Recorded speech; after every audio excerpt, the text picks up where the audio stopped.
welcome back to my channel. Ketemu lagi sama aku, Kana. Apa kabar kalian hari ini? Aku harap kalian semua dalam keadaan yang happy dan sehat selalu.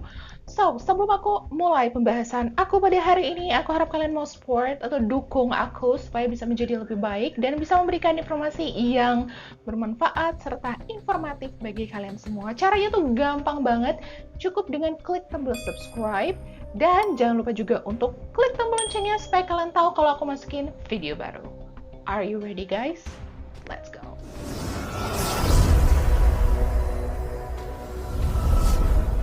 So, hari ini aku akan ngebahas tentang seorang pembunuh berantai yang terkenal di Kolombia. Apa sih yang kalian pikirkan ketika kalian mendengar sebuah kata serial killers? Pasti tentunya yang namanya serial killers itu pasti membawa teror dan membawa kecemasan bagi orang-orang yang mengalaminya. Jangankan yang mengalaminya ya, kita dengerin kata serial killers aja kita udah kayaknya rasanya sangat-sangat menakutkan. So today, aku akan ngebawain kisah mengenai serial killer di Kolombia. Orang ini adalah Luis Garavito. Ia lahir di Genova, Quindío, Kolombia pada 25 Januari 1957. Kehidupan Luis ini sendiri adalah kehidupan yang keras karena ia sendiri adalah anak sulung dari 6 bersaudara. Mereka semua memiliki masa kecil yang sangat suram sejak kecilnya gitu ya. Karena memiliki seorang ayah yang alkoholik dan ayah mereka ini nggak segan-segan meng-abuse mereka, serta Luis sendiri tuh sering disiksa sama ayahnya dan bahkan mendapatkan pelecehan seksual dari ayahnya sendiri, guys. Dan ibunya adalah seorang pekerja malam. Pada suatu hari, pada saat usia Luis ini yang ke-8 tahun, ia kemudian mungkin sedang berjalan-jalan di luar, keadaan sedang dingin-dinginnya di Kolombia, ia mendapatkan sebuah tawaran dari seorang yang asing, mendapatkan tawaran makanan hangat dan tempat menginap yang hangat juga. Namun sayangnya ia dibohongi sama orang asing ini. Ia justru malah dibawa ke sebuah tempat yang kosong dan sepi. Kemudian orang asing ini menyerangnya serta melakukan pemerkosaan pada Luis. Beberapa hari kemudian, ia itu direkrut sama salah satu geng pemberontak yang ada di Kolombia pada saat itu. Dan dengan masuk ke geng ini, ia merasa bahwa ia bisa mendapatkan perlindungan yang seharusnya ia dapatkan sebagai seorang anak gitu ya.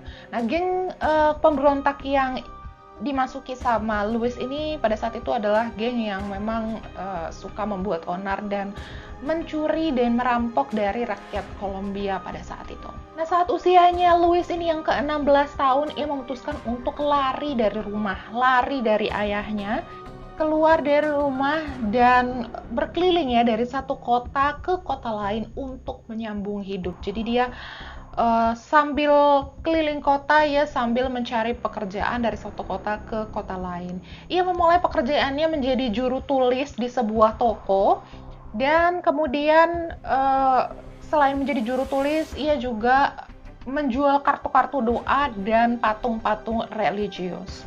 Meskipun Luis ini terus bertualang dari satu kota ke kota lain, ia itu pernah memiliki seorang kekasih dan sudah memiliki seorang anak. Teman-teman Luis ini mengatakan bahwa Luis ini adalah orang yang baik meskipun temperamennya itu meledak-ledak gitu, pemarah gitu ya. Saat sudah dewasa, Luis ini ternyata meneruskan kebiasaan alkoholik ayahnya, guys. Jadi dia memang juga suka mabuk-mabukan, minum-minuman keras gitu, sambil terus berkeliling dari satu kota ke kota lain untuk terus menyambung hidup dan terus mencari pekerjaan. Jadi dia tuh nomaden ya. Tempat tinggalnya tuh tidak tetap di satu tempat gitu. Dia juga sering banget diusir sama lingkungan tempat tinggalnya karena suka mencari keributan ya. Kalau sudah mabuk ya pasti udah nggak inget apa-apa lagi. Senggol dikit aja pasti marah ya kan. Luis ini bahkan pernah mencoba untuk menghabisi nyawanya sendiri, tapi sayangnya usahanya itu gagal. Kemudian pada suatu hari di tahun 1992, entah karena alasan apa nih guys, si Luis ini bertemu dengan seorang anak laki-laki, memberikannya hadiah dan mengajak anak laki-laki ini untuk pergi bersamanya berjalan-jalan. Dan perjalanannya itu juga cukup jauh gitu guys. Setelah si anak laki-laki ini merasa kelelahan, capek karena berjalan jauh, Louis itu tiba-tiba menyerang anak laki-laki ini, mengikat tangannya, menyiksa anak laki-laki ini dengan sangat kejam, menggigiti anak laki-laki ini dan memperkosanya. Dan menurut aku sisi yang sangat kejam dari Louis ini adalah bahkan Louis ini memotong, I'm sorry guys, kemaluan anak laki-laki itu dan memasukkannya ke mulutnya. Setelah dia puas dengan apa yang dia lakukan, dia langsung mengubur begitu aja jasad si anak malang ini di kuburan dangkal gitu. Jadi dia cuma menggali dangkal, terus dikuburin, ditaruh gitu aja di tempat kejadian perkara gitu ya. Dan Louis ini melakukan hal ini berulang-ulang tanpa diketahui polisi. Berulang-ulang. Kejahatan Louis ini mulai terungkap pada November 1997 saat ditemukannya 25 jasad anak-anak di sebuah kuburan massal yang kuburannya tuh digali asal gitu, tapi di dalamnya tuh tumplek gitu, 25 jasad anak-anak. Pada Februari 1998 ditemukan 2 jenazah anak-anak lainnya di luar kota Genoa di Kolombia. Kemudian ditemukan lagi jasad lainnya di dekat situ gitu ya. Jasadnya itu ditemukan bersama dengan senjata yang digunakan Louis untuk membunuh si anak ini. Dan polisi juga bahkan menemukan sebuah catatan yang tercecer di daerah sekitar situ yang membawa polisi itu pergi bertemu dengan kekasihnya si Louis ini. Pada saat ditemui, kekasih Louis ini mengaku bahwa ia sudah tidak pernah lagi bertemu Louis selama 7 bulan belakangan. Nah, dari kekasih Louis inilah polisi menemukan beberapa bukti kuat mengenai kejahatan yang Louis lakukan, berupa foto-foto anak laki-laki, kemudian catatan pembunuhan, serta daftar panjang nama korban-korbannya si Louis ini. Louis itu sebenarnya sudah dicurigai dan bahkan pernah ditahan pada 1996 karena kasus yang dicurigai dilimpahkan padanya gitu guys. Nah, karena kronologisnya adalah pada 9 Juni 1996 seorang anak laki-laki itu dilaporkan menghilang dan tubuhnya itu ditemukan 5 hari kemudian. Pada saat itu tuh sang ibu pasti cari tahu sama siapa sih anaknya ini terakhir terlihat, dan diketahui fakta bahwa terakhir kali si anaknya ini terlihat adalah di sebuah toko bersama dengan beberapa anak lainnya dengan seorang pria dewasa. Dan pria dewasa itu adalah Louis. Dan pada saat itu Louis mengatakan bahwa ya memang benar kok dia ada di toko itu bersama dengan beberapa anak lainnya, dan Louis ini hanya memberikan mereka permen gitu. Cuman beli permen aja, habis itu udah. Louis itu tidak mengganggu siapapun dari anak-anak tersebut. Maka dari itu Louis dilepaskan oleh polisi karena tidak ada bukti kuat mengenai hubungan antara jasad anak laki-laki ini dengan Louis. Meskipun terakhir kali memang yang dilihat adalah bersama dengan Louis gitu. Nah, setelah dilepaskan, sayangnya 4 hari kemudian Louis melakukan kejahatannya kembali.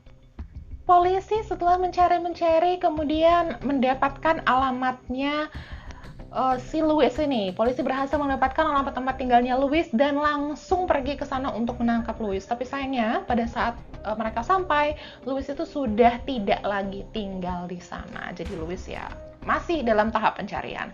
Kemudian Louis ini ternyata tidak beruntung ya guys, karena pada suatu hari ada seorang anak jalanan yang kemudian menyerang Louis.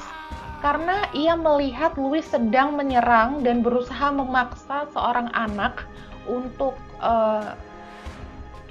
ikut sama dia, menyerang si anak itu dan seperti terlihat berperilaku jahat gitu sama anak itu.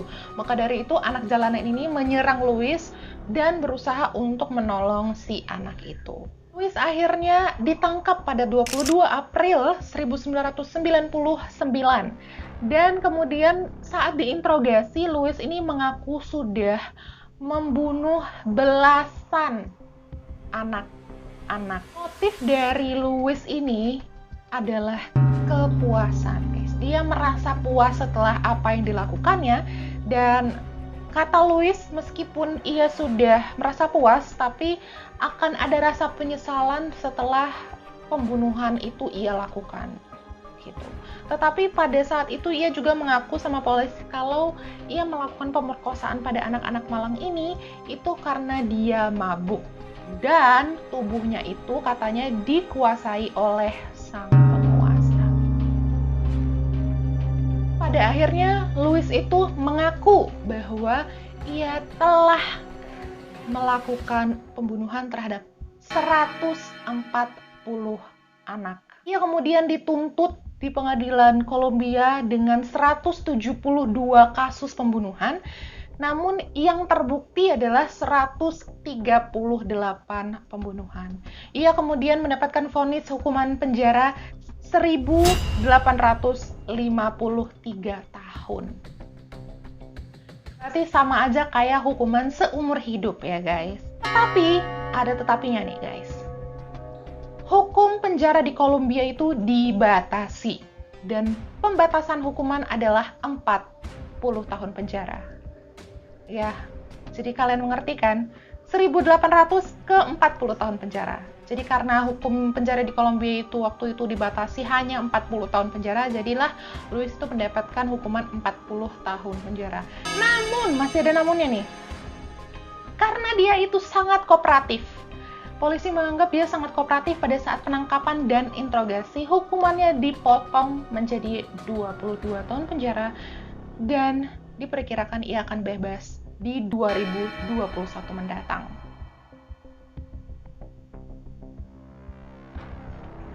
Namun pihak pengadilan juga mengatakan bahwa kejahatan sama anak-anak itu tidak pantas untuk mendapatkan keringanan. Dan kemudian ia itu selnya itu diasingkan dari para tahanan lain. Jadi dia itu diasingkan di sel sendiri dari para tahanan lain. Tapi bukan karena untuk memberatkan hukuman dia, bukan. Tapi karena dia itu parno gitu ya, paranoid dan sangat ketakutan kalau ada orang yang meracuninya. Jadi dia hanya menerima makanan dari orang yang dia percaya. So, itu nggak berat ya kan, nggak diberatin hukumannya, tetapi malah dijaga keamanannya. Menurut kalian gimana guys? Kalau kalian hitung ya, dari awal kejahatan dia dimulai, dari tahun 1992, dia ditangkap di tahun 1999, 7 tahun. Kenapa bisa kejahatannya Louis ini diungkap setelah 7 tahun lamanya? Jawabannya ini. Louis itu tuh sangat-sangat selektif dalam memilih korbannya guys. Nah, korban yang ia pilih itu mulai dari umur 6 sampai 12 tahun. Dengan latar belakang yang sangat-sangat spesifik. Anak jalanan, anak yatim piatu, atau anak-anak yang tidak mampu. Ia tahu anak-anak ini bermasalah dan kalaupun mereka hilang, gak akan ada yang cari. Jadi tidak akan ada yang mencurigai dia. Ia biasanya akan mencari korbannya itu di daerah pinggiran yang sepi, atau bahkan kalau ada kesempatan di daerah ramai pun dia mampu gitu loh untuk cari anak-anak yang dia inginkan. Nah, untuk menghindari kecurigaan, dia itu sering banget nyamar. Jadi karakter-karakter tertentu yang sangat mudah untuk orang percayai. Ia nyamar jadi pendeta. Ia nyamar jadi orang tua yang mungkin kesusahan gitu di jalanan supaya ditolongin. Ia nyamar jadi pengedar narkoba dan bahkan nyamar jadi petani gitu. Terus kenapa kemudian anak-anak ini mau ikut sama dia? Karena dia itu bakalan ngiming-imingi anak-anak ini dengan hadiah, uang, dan bahkan pekerjaan. Aksi Louis juga didukung sama kondisi Kolombia pada saat itu yang baru aja lepas dari konflik pada tahun 1964. Menyebabkan anak-anak tanpa keluarga itu banyak banget berkeliaran di jalanan. Jadi dia tuh nganggep ya dengan kondisi yang kelaparan, kesusahan, malam kedinginan, gak tahu di mana. Jadi sangat mudah sekali untuk meyakinkan anak-anak tersebut. Nah selama di penjara ya, dia itu ngebuat kayak peta gitu. Jadi peta, seperti peta korban-korban, nama korban-korbannya gitu. Dan selama dia membuat peta itu, ternyata nama korbannya itu bertambah guys. Dihitung-hitung jumlah korbannya itu adalah 300 orang. 138 terbukti, sisanya we don't know. Luis Garavito ini digambarkan sama media sebagai pembunuh berantai terburuk yang pernah ada. Ia bahkan masuk ke The Guinness Book of World Records. Kalau kalian tahu, buku ini adalah buku kayak penghargaan dunia gitu. Jadi dia tuh masuk ke The Guinness Book of World Records, dikenal sebagai monster dari Andes, sebagai pembunuh terbesar yang pernah ada pada masa modern. So guys, itu dia tadi tentang Luis Garavito. Gimana menurut kalian mengenai aksi yang dilakukan oleh Luis Garavito berserta dengan caranya dia untuk meyakinkan anak-anak ini? Memang anak-anak itu adalah sasaran yang empuk sekali. Itu makanya kenapa kalau aku sih sarannya dari sekarang anak-anak itu sudah harus diajarin gimana caranya kalau ada orang asing yang tiba-tiba datang ke mereka, ngajak mereka pergi atau menawarkan sesuatu sama mereka. Dari kecil menurut aku tuh udah harus bisa dikasih tahu bahwa tidak boleh ada orang asing yang ngajak mereka kemana-mana atau memberikan mereka sesuatu yang ya namanya anak kecil ya kan, kalau dikasih permen pasti mau, kasih hadiah ya pasti mau gitu. So memang tahun 1999 itu bukanlah tahun yang terlalu lama ya, masih bisa dibilang baru, kasus baru, dan 22 tahun untuk pembunuhan 138 anak coba. Dan diperkirakan dia akan bebas di 2021 mendatang. So, komen di bawah mengenai kasus Luis Garavito ini, apa pendapat kalian tentang aksinya dia, dan menurut kalian apa sih seharusnya yang didapetin sama Luis Garavito dan hukuman semacam apa yang pantas buat dia? Jangan segan-segan komen di bawah. Itu dia kasusnya Luis Garavito. Thank you banget buat kalian yang udah nonton video ini. Aku harap kalian bisa mendapatkan informasi yang baik dan belajar dari kasus ini. Kemudian semoga informasi ini juga bisa menjadi informasi yang informatif bagi kalian dan memberikan kita semua pelajaran yang baik. Thank you, see you on the next video.